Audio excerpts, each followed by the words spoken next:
The letter is dated April 3rd.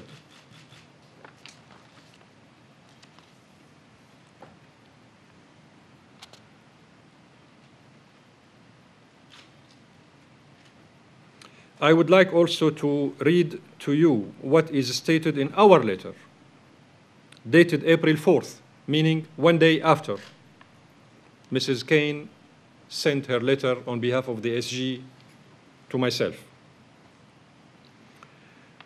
In response to Mrs. Kane's letter mentioned above, in which we emphasized our agreement to what was stated in Mrs. Kane's letter, we confirmed in a written form in our letter one day after that we agree to what she mentioned in her letter and our willingness to discuss the remaining logistical details concerning the work of the mission in Syria. Indeed, a short discussion session was held to look into those technical details, logistical details,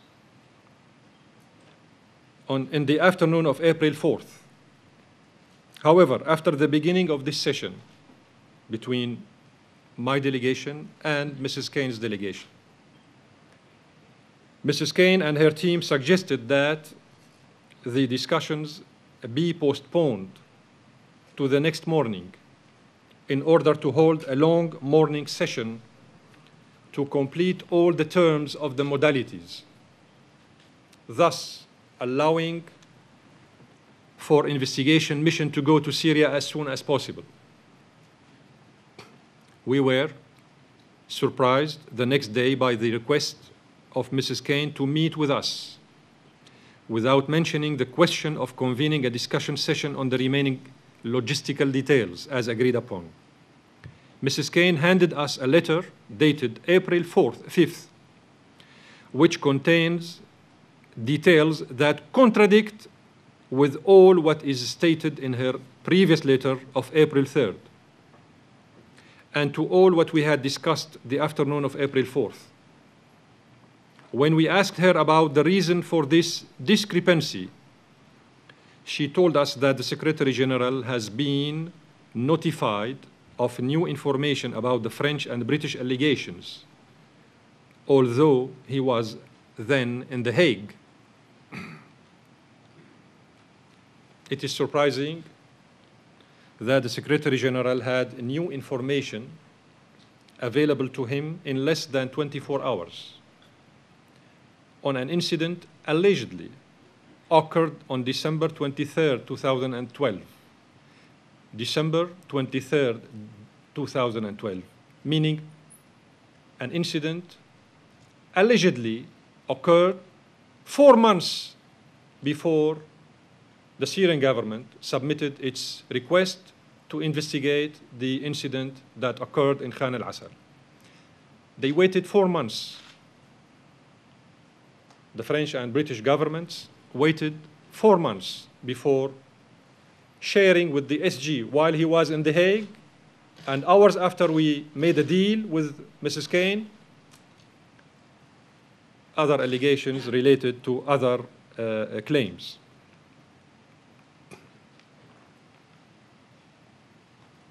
The Syrian government and the Secretariat has exchanged many letters, and my government has sent so far 9 letters, 9 official letters, signed by either the Minister for Foreign Affairs or myself, upon instructions from my government. These 9 letters were in response to 8 letters that originated from the Secretariat. This exchange of letters is an evidence of the willingness and cooperation of the Syrian government towards the United Nations in order to stand on the truth behind the crime perpetrated in Khan al-Asal. The Syrian government insists that it is still awaiting the arrival of a team of experts to the site of Khan al-Asal to determine the accuracy of the information sent by the Syrian government to the Secretariat. And we are still awaiting the receipt of any other credible information about the other allegations. The Syrian government believes that the only way for the investigation mission to check the truth of what happened is through going to Syria and conducting investigations on the ground at the site of Khan al-Assal, and not towering capitals here and there.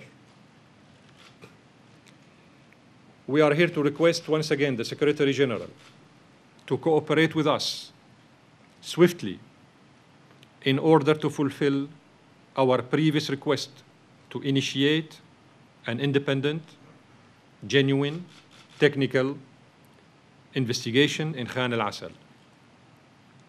And we believe that the best way to reach a credible outcome through this mission can only be achieved through deploying without any delay the mission and the reported incident in Khan al-Assal. Before I conclude, ladies and gentlemen, I would like to share with you another alarming news coming from the city of Saraqib in Idlib, in the northern western part of Syria next to the Turkish border.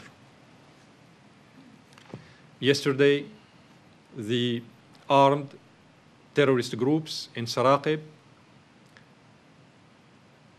realizing the very serious breakthrough achieved by the Syrian army in that area,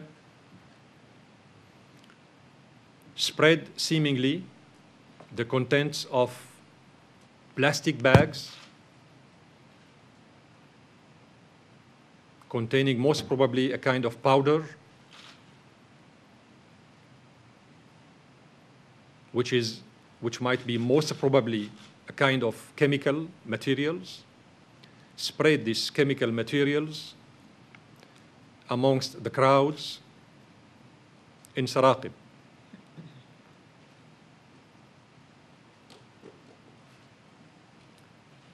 Many people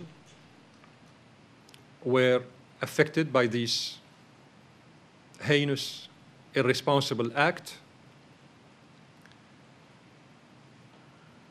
and the wounded as well as the victims had manifested signs similar to those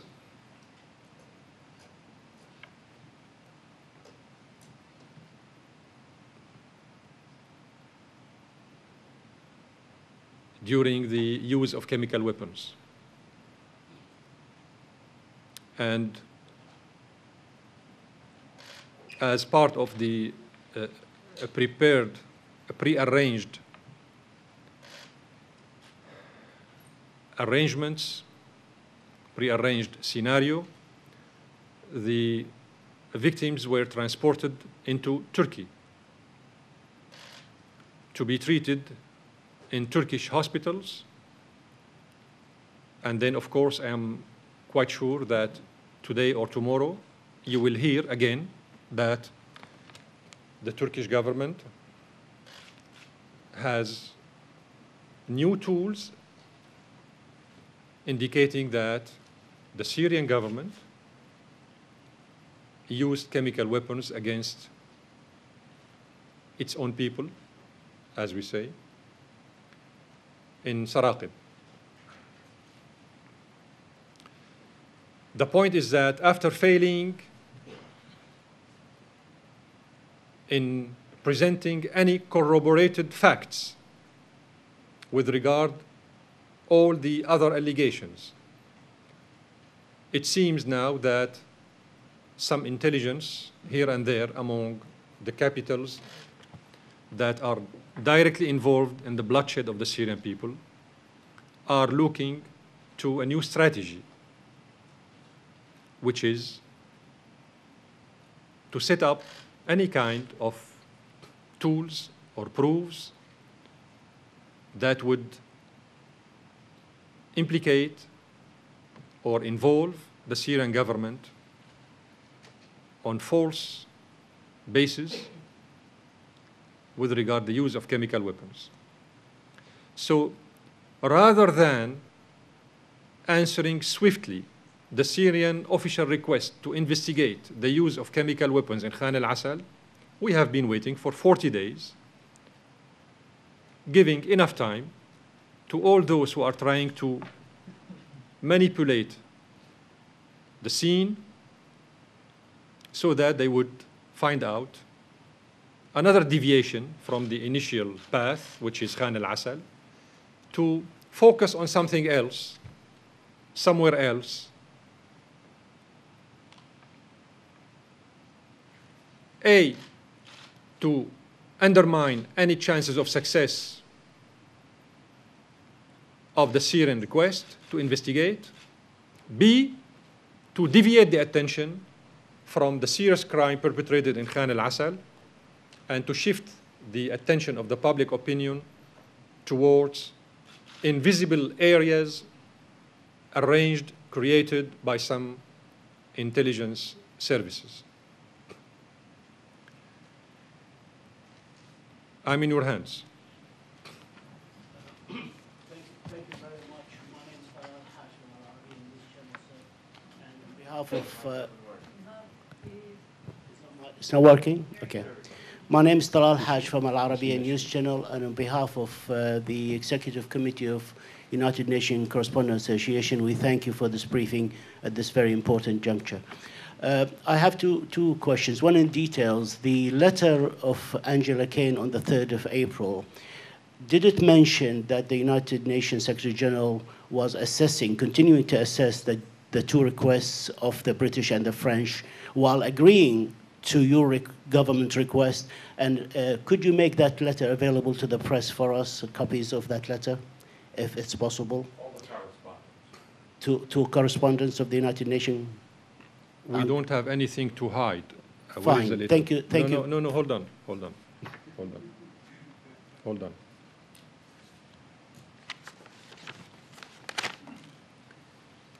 We are diplomats and we are still negotiating with the Secretariat the final formalities for achieving and fulfilling this mission of investigation. So you may understand that being diplomat requires to be more cautious than somebody else. But however, you all have cameras, and I will show you again the letter.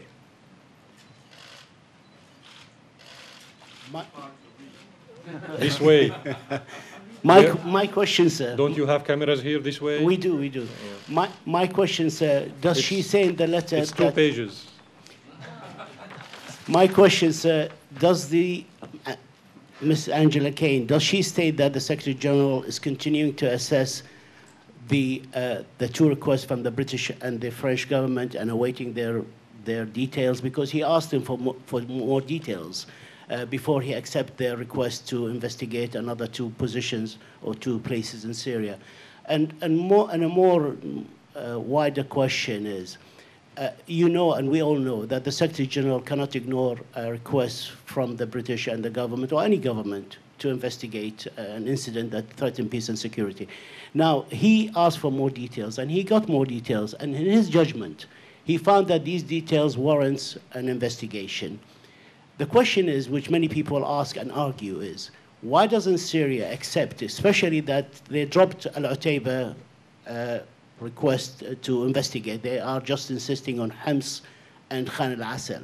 Why doesn't the Syrian government, what people argue, if has nothing to hide, accept that they investigate these 2 places and put the matter to rest? If the Syrian government has nothing to hide, why doesn't it accept the entry of the inspectors and for all to see, the whole world to see, and put the matter to rest? Thank you so much. Thank you.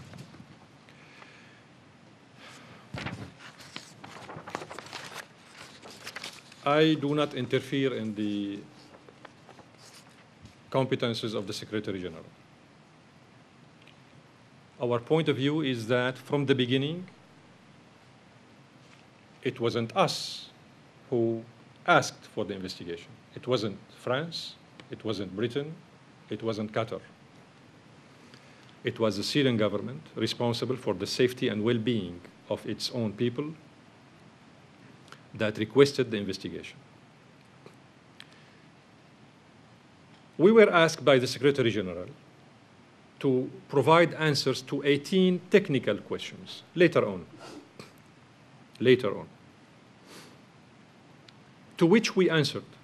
The government answered 18 technical questions related to technicalities, not logisticals, technicalities relevant to the incident. Important scientific questions related to what happened in Khan al-Asal. My government answered these 18 questions in a matter of 24 hours. And then we replied to the SG with the answers. Among these questions were one question asking whether the Syrian government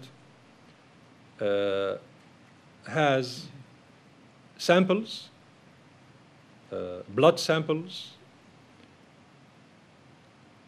footages of the incident, testimonies by the wounded, suffocated people, etc., etc. Reports, medical reports of the doctors who treated the wounded and the victims in the hospitals, etc., etc., etc. So all these questions were answered swiftly and promptly by the Syrian competent authorities.